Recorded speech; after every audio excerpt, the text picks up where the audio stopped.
Halo, selamat pagi anak-anak. Salam sehat. Hari ini kita akan masuk dalam bab pertama mata pelajaran matematika.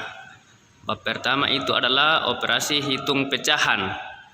Nah, ada 4 hal yang akan kita pelajari dalam operasi hitung pecahan ini. Yang pertama adalah penjumlahan pecahan, yang kedua adalah pengurangan pecahan, yang ketiga perkalian pecahan, dan yang terakhir adalah pembagian pecahan. Sebelum kita lanjut ke operasi hitung pecahan, terlebih dahulu kita akan gali dulu apa itu jenis-jenis pecahan dan bentuk-bentuk pecahan. Jenis-jenis pecahan. Yang pertama adalah pecahan biasa, pecahan yang terdiri dari pembilang dan penyebut. Kemudian ada pecahan campuran. Pecahan campuran ini terdiri dari bilangan bulat, kemudian ada pecahan biasa. Nah, jadi ada bilangan bulatnya, kemudian ada pecahan biasanya. Yang ketiga adalah pecahan desimal. Pecahan desimal ini ditandai dengan tanda koma yang memisahkan bilangan bulatnya dengan perpuluhan atau bilangan pecahannya. Kemudian yang terakhir adalah persen. Nah, persen ini sudah kita pelajari di kelas 4. Masuk ke dalam penjumlahan pecahan. Penjumlahan pecahan kita mulai dari penjumlahan pecahan berpenyebut sama. Contohnya 1/4 ditambah 2/4. Nah, ini penyebutnya sudah sama 4. Caranya mudah, kita langsung saja jumlahkan. 1 ditambah 2 itu sama dengan 3. Penyebutnya tidak dijumlah. Ya, ini 4, ini juga 4. Contoh yang kedua, 3/5 ditambah 1/5. Nah, karena penyebutnya sudah sama, kita langsung jumlahkan. 3 tambah 1 itu 4, penyebutnya sudah sama-sama 5, berarti di sini hasilnya 5. Ada masalah dalam penjumlahan pecahan berpenyebut sama. Kita lanjut ke penjumlahan pecahan berpenyebut tidak sama. Kita ambil contoh 1/2 ditambah 1/3. Nah, ini sudah berbeda penyebutnya. Yang pertama ini penyebutnya 2, yang ketiga ini penyebutnya 3. Ada beberapa cara untuk menyelesaikan operasi hitung pecahan tersebut. Yang pertama adalah menentukan KPK, bisa juga dengan cara kali silang, dan beberapa cara yang lain. Yang akan kita pelajari hari ini adalah dengan cara menentukan KPK. Yang ditentukan KPK adalah penyebut dari kedua pecahan itu. Nah, jadi kita akan mencari kelipatan 2, kemudian mencari kelipatan 3.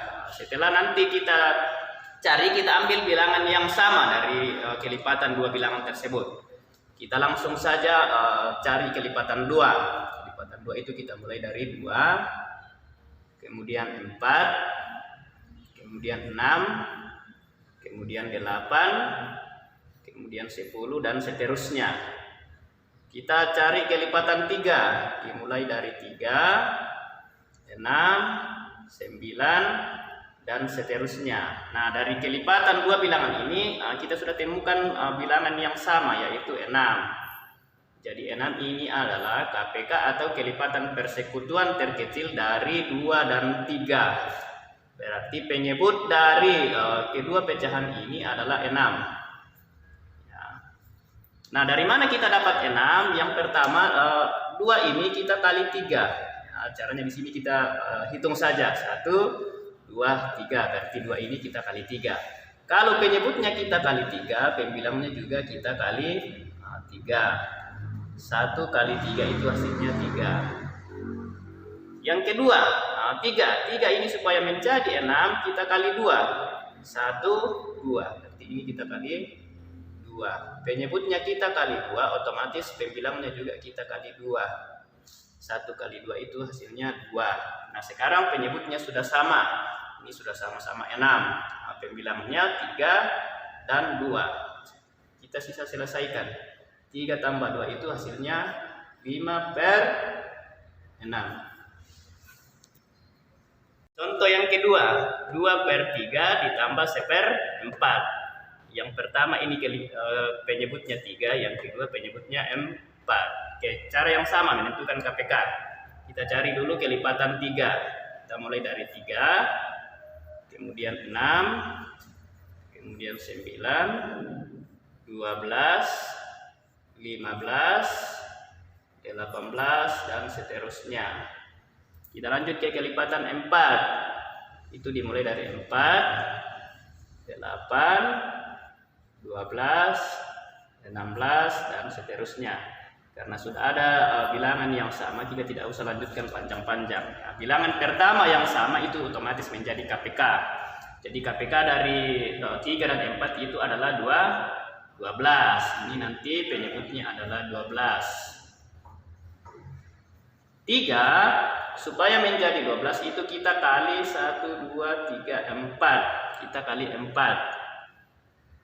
Penyebutnya kita kali 4, otomatis pembilangnya juga kita kali 4. Ini menjadi 2 kali 4 sama dengan 8. Berikut 4 supaya menjadi 12 kita kali 1, 2, 3. Kita kali 3. Ya, penyebutnya kita kali 3, pembilangnya juga kita kali 3. 1 kali 3 sama dengan 3. Ini penyebutnya sudah sama, tidak sudah bisa selesaikan. 8 tambah 3 itu hasilnya 11/12. Oke, 2 contoh sudah cukup.